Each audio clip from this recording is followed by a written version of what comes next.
السلام عليكم ورحمة الله وبركاته. النهاردة إن شاء الله معانا الركنة ديت كانت أنتريه قديم سوقي، والعميل طلب إن هو يعدله ويعمل الأنتريه دوت ركنة.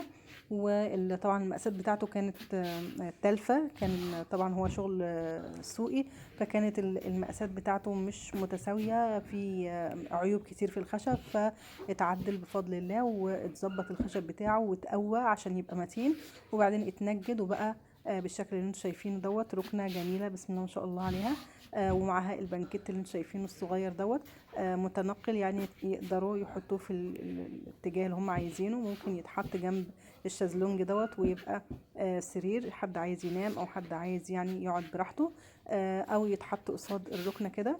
وده شكلها النهائي.